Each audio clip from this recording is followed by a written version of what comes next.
Bonjour Essar Midani. Bonjour Tom. Merci Essar de nous accorder à nouveau cet entretien récurrent, je dirais, qui est d'ailleurs le 10e SITREP. Nous sommes samedi 14 janvier et ça n'est pas coutume, mais on vient de glisser de 24 heures la date à laquelle ce SITREP devait avoir lieu. Bon, ben voilà, on aura une journée de plus à commenter dans l'actualité, de l'actualité.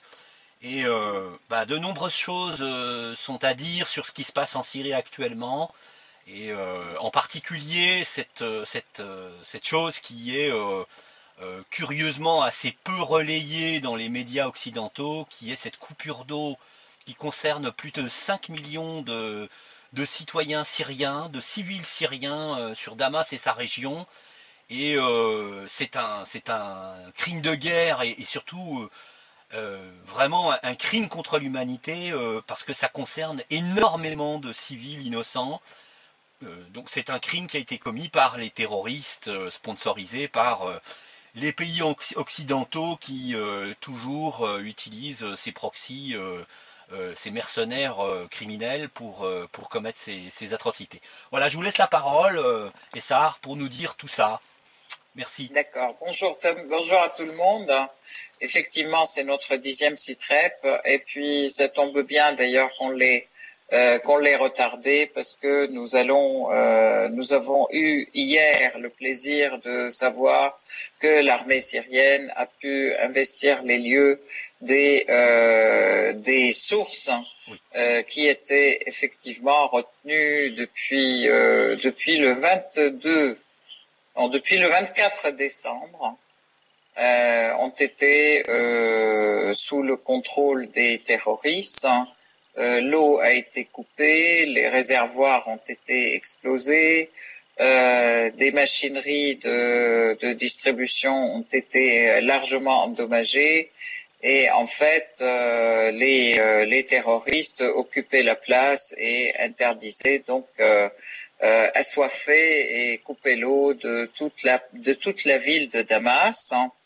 Je rappelle, comme Tom l'a dit, donc il s'agit de 5 millions de personnes, voire même 5 millions et demi à 6 millions, parce que beaucoup de personnes en fait qui ont été exilées intérieures ou qui se sont réfugiées à Damas, fuyant les terroristes dans leur région. Donc on pourrait parler de 5 millions et demi à 6 millions de personnes.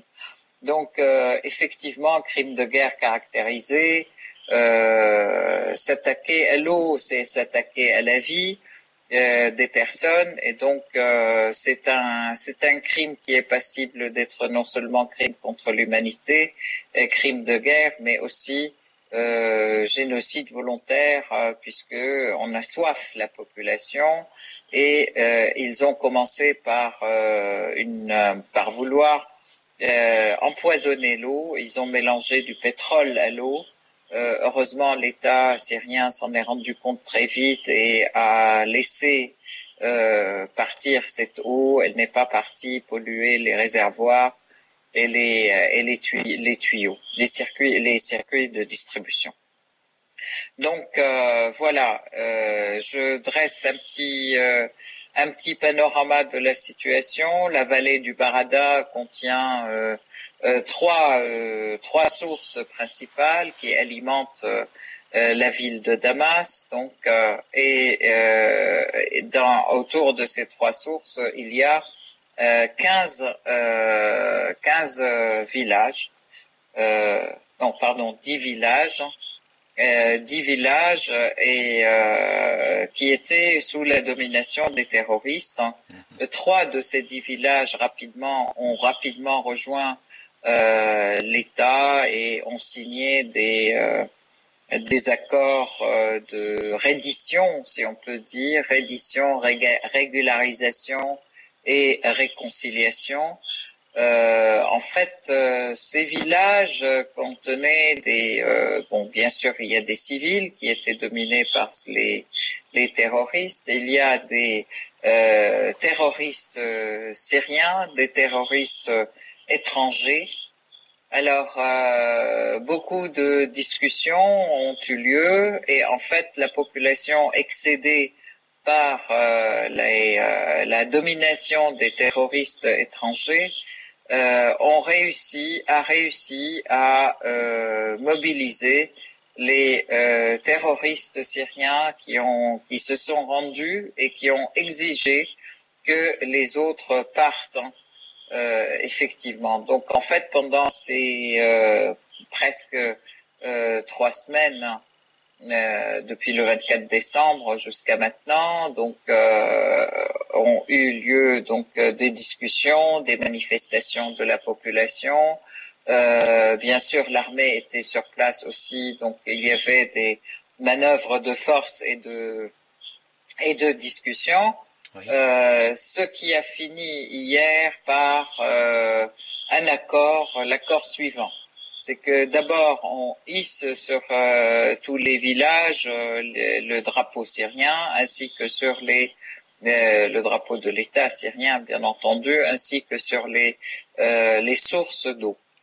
Ça c'est un premier point. Après, toutes les personnes qui veulent rendre les armes et qui veulent rejoindre le giron de la patrie peuvent le faire. Donc il y avait tout un travail de création des listes des personnes qui veulent régulariser leur situation. La plupart étaient donc les Syriens, les Syriens qui se disaient avoir été dévoyés et qui avoir été obligés de porter les armes par les autres, par les terroristes étrangers, et d'ailleurs qui ont aidé eux à les dénoncer et à les faire prendre en fait.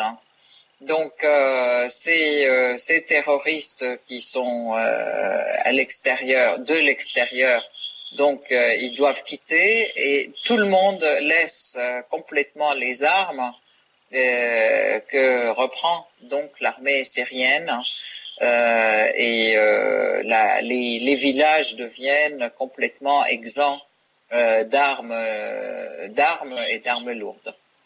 Donc les Syriens, donc la plupart, il y a eu 1500 personnes qui se sont donc rendues, si on peut parler, oui. Rendu les armes, qui ont décidé de régulariser leur situation et de ce fait rejoindre le giron de la patrie. Et en fait, ils décident aussi, puisqu'ils disent qu'ils ont découvert que c'était un gros complot contre la Syrie et que c'était une histoire d'argent et de pouvoir, etc. de l'extérieur. Et donc, ils pour la plupart, rejoignent l'armée syrienne.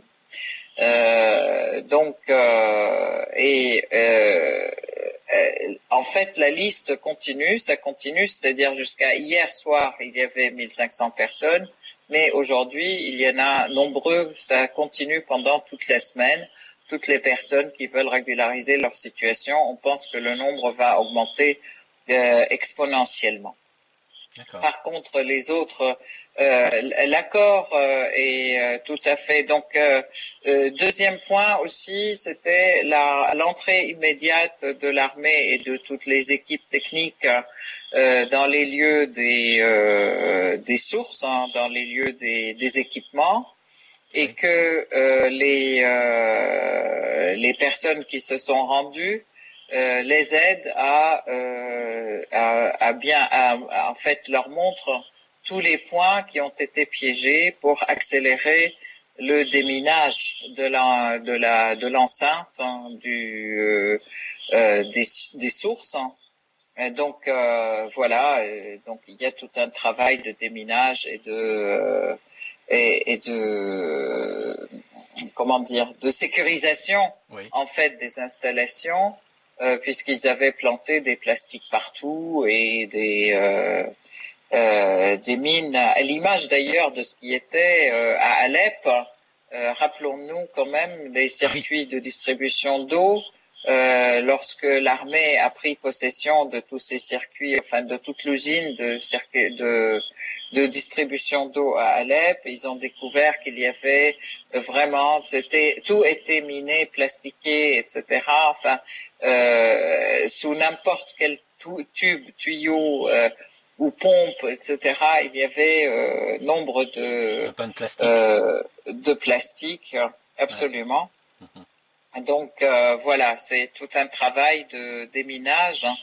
Et en même temps, les équipes techniques, donc pour la compagnie des eaux, mais aussi pour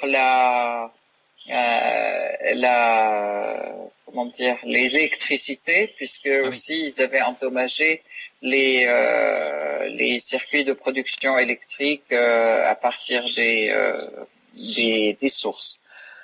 D'accord. Voilà, donc ça c'est un point et c'est une affaire qui continue parce que il y a aussi le troisième point, j'ai oublié de le dire.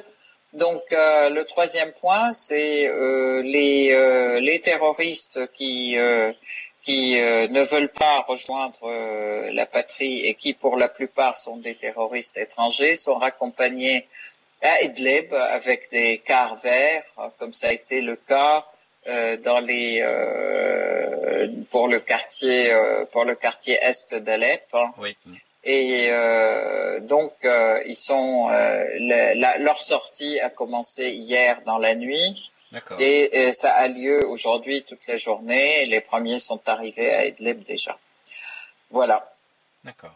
Ça c'est donc, on peut dire que enfin bon, bien sûr, il y avait le ministre le maire des environs de Damas qui était sur les lieux. Il y avait le ministre des ressources aquatiques qui était sur les lieux. Le ministre de l'électricité aussi était sur les lieux hier.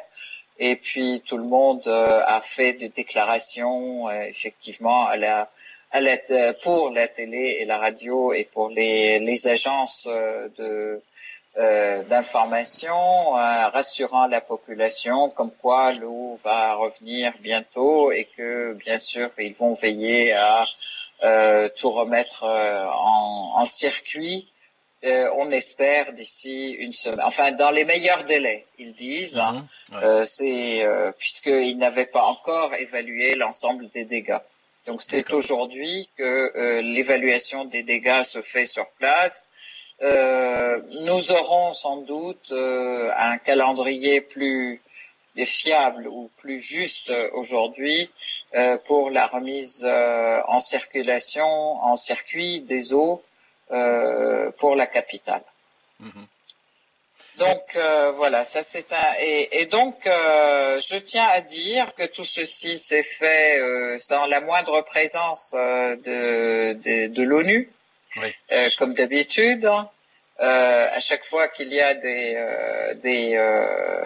choses importantes qui se passent, l'ONU brille par son absence.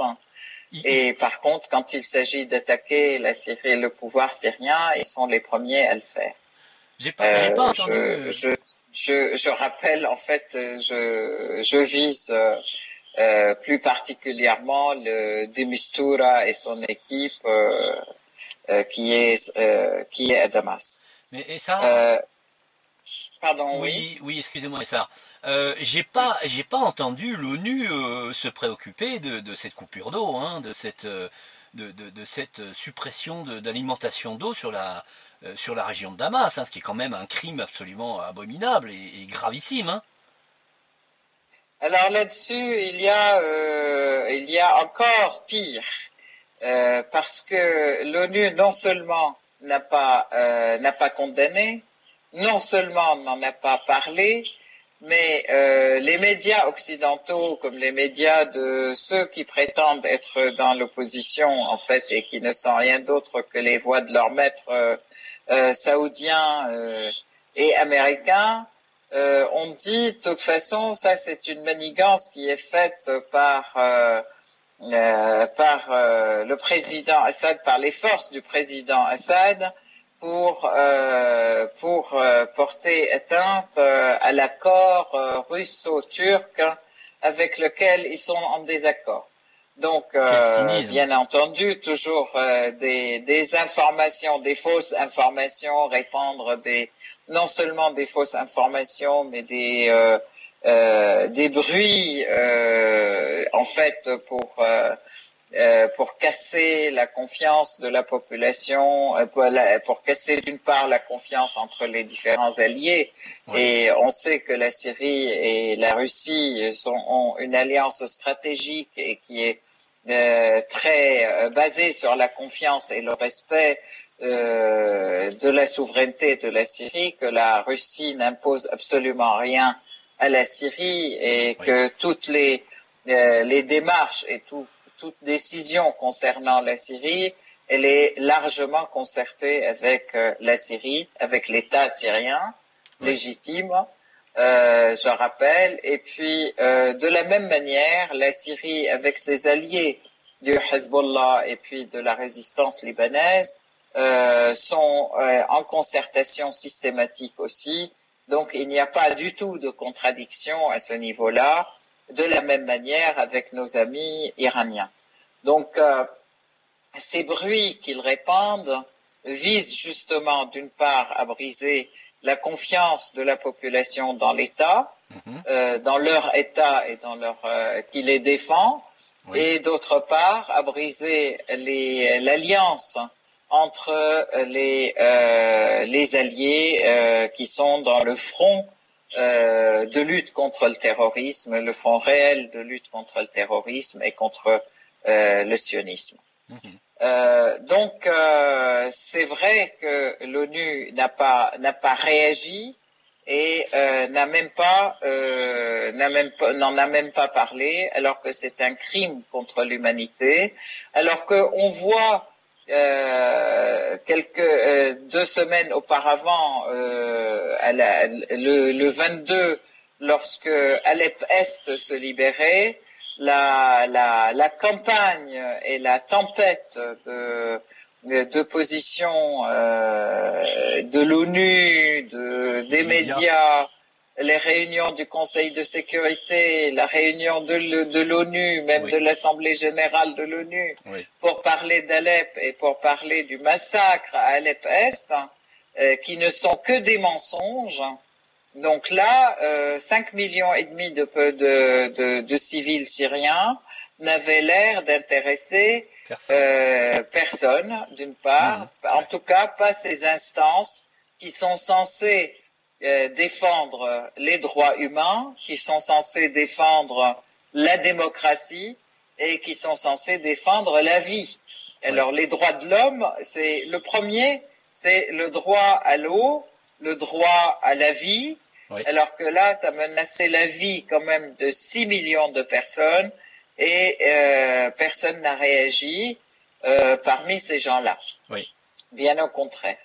Donc, vous faites bien de le signaler parce que c'est très important que l'ensemble des auditeurs aussi puissent savoir et découvrir réellement quelle est la vraie couleur de cette instance qui oui. est censée défendre les peuples, hein, qui a une charte qui est tout à fait dans le sens de la protection des peuples, mais dont les responsables en fait font tout pour défendre la violation de leur propre charte. Oui, c'est ça. Oui. Voilà, par des pays occidentaux et par les pays. Donc, bien sûr, ça a été. Alors, ces bruits et cette campagne médiatique a été largement démentie par une déclaration fracassante d'Al-Nosra oui. qui se pavanait et qui se vantait d'avoir main basse sur les sources qui alimentent Damas. Et dans ce cas-là, donc, bien sûr, toutes les suppositions et tous les doutes n'étaient plus permis puisque Al-Nosra le déclarait clairement et simplement et en s'en vantant.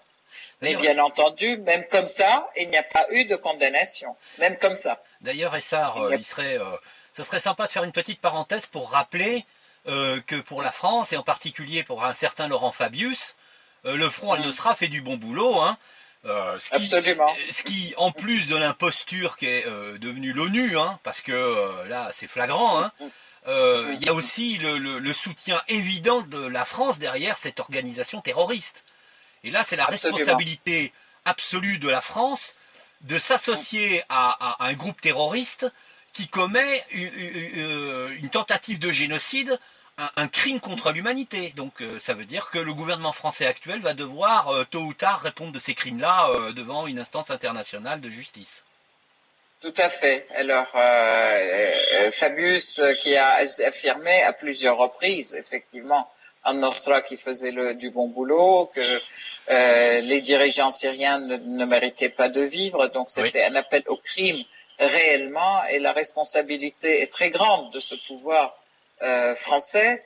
Elle est très grande dans le sens, d'une part, faire l'éloge d'une organisation terroriste, c'est aussi pousser une jeunesse française à la rejoindre.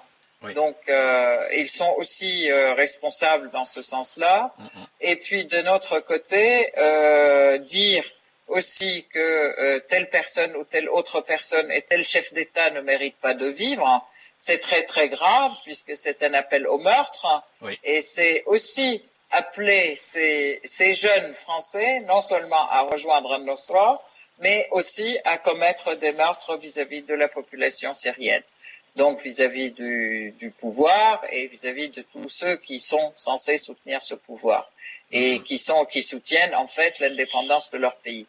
Donc c'est une responsabilité tout à fait directe, je dirais, dans le soutien du terrorisme et dans l'encouragement au meurtre et dans la poussée des jeunes français à rejoindre les organisations terroristes telles Al-Nosra. Oui, je rappelle aussi que Al-Nosra est une organisation qui est listée comme terroriste dans le registre de l'ONU. Oui. Hein? Donc voilà, il n'y a pas du tout d'ambiguïté sur la question. Il était question qu'il y ait d'autres organisations, des subdivisions, je peux dire, d'Al-Qaïda aussi, sur lesquelles il y avait il n'y a pas entente sur le fait qu'elles sont complètement terroristes et qui ne sont pas citées dans le registre de l'ONU comme étant des organisations terroristes, mais Al-Nosra, c'est clair, Al-Nosra et Daesh, elles sont toutes les deux citées comme organisations terroristes. D'ailleurs, je tiens à dire que le cessez-le-feu ou la trêve ne les concerne pas, exclut ces deux organisations de la trêve. Donc on continue, l'armée syrienne continue à combattre Daesh et Al-Nosra pendant la trêve, en fait, qui a été décidée donc à nouveau récemment. Voilà. Donc ça c'est un point important. Je tiens à dire aussi que il y a donc ce qu'il faut souligner et qui est très positif, c'est que cette réconciliation dans la banlieue de Damas, donc la grande banlieue de Damas qui est à 50 km à peu près de Wadi Barada, a amené 10 villages à rejoindre la trêve et 10 villages à rendre les armes complètement et à se joindre à cette trêve, ce qui fait qu'aujourd'hui il y a pratiquement 1400 villages qui ont rejoint la trêve. Ce qui est quelque chose de très positif et toujours dans les mêmes termes que l'accord qui a été conclu à Daraya, à Ma'adamiye, à Qudsaya et dans toute la région de Damas, pardon, je vous en prie, dans toute la région de Damas, mais aussi dans d'autres régions, pour moi, c'est une victoire importante. Je tiens à dire que c'est pratiquement le seul pays où des réconciliations ont lieu pendant la guerre, oui, en fait. Et ça, c'est quelque chose d'assez remarquable dans cette guerre contre la Syrie. Remarquable aussi, qui permet de noter la maturité de l'État syrien et la grandeur, je peux dire, la grandeur d'âme du peuple syrien aussi, qui arrive à parler de réconciliation alors que toutes les familles ont été meurtries par des morts, des blessés, des meurtris, et ont souffert vraiment beaucoup, et que pendant cette même foulée, ils arrivent à pardonner et à dire nous sommes prêts à revivre ensemble et à nous réconcilier. Donc ça, ce sont des points, je peux dire, grandioses en fait, qui permettent de souligner la maturité du peuple syrien, mais aussi sa grandeur d'âme. Mais Essar, est-ce que c'est pas finalement assez logique finalement, parce que cette guerre est une imposture, hein, c'est soi-disant la démocratisation d'un pays dirigé par un boucher, etc. Enfin, selon évidemment la propagande occidentale. Donc certainement qu'un grand nombre de Syriens se sont laissés abuser par cette propagande, et qu'au final, en découvrant les atrocités commises par les mercenaires des Occidentaux, que sont les terroristes, ils se sont rendus compte qu'en réalité, ils vivaient dans un pays paisible, qui n'avait pas forcément le standard démocratique idéal, bien que les pays occidentaux sont assez loin de pouvoir prétendre que leur démocratie est exemplaire. Et finalement, la réconciliation leur est apparue absolument inévitable. C'est peut-être ça aussi. Tout à fait, je crois qu'il y a ça aussi, bien sûr, parce que les personnes qui rendent les armes et qui rejoignent le giron de l'État, ils disent que dans un premier temps, ils y croyaient, effectivement, et ils pensaient que c'était pour la démocratie, mais ils ont découvert très vite que c'était une imposture, mais ils avaient peur et ils pensaient que de toute façon, comme ils étaient partis dedans au début et qu'ils ont porté les armes et qu'ils ont fait des choses contre l'État, etc., que ça serait une voie de non-retour. Oui. D'ailleurs, c'est ce que les autres leur racontaient tout le temps, hein, que de toute façon, si vous sortez, si vous retournez chez vous, vous allez être massacrés, vous allez être pendus, vous allez être ceci, vous allez être cela. Et en fait, il n'en était rien. Et ce sont toutes les réconciliations qui ont eu lieu avant, qui ont permis de construire cette confiance, ouais, sur la base de laquelle les gens ont pu reprendre confiance dans l'État et puis dire ok, je me rends. Et finalement, en fin de compte, on était obligés, il faut savoir aussi que nombre d'entre eux ont été kidnappés et obligés dans oui, les villages, obligés de se ranger du côté des terroristes. Hein. C'est aussi comme ça réellement que ça s'est passé.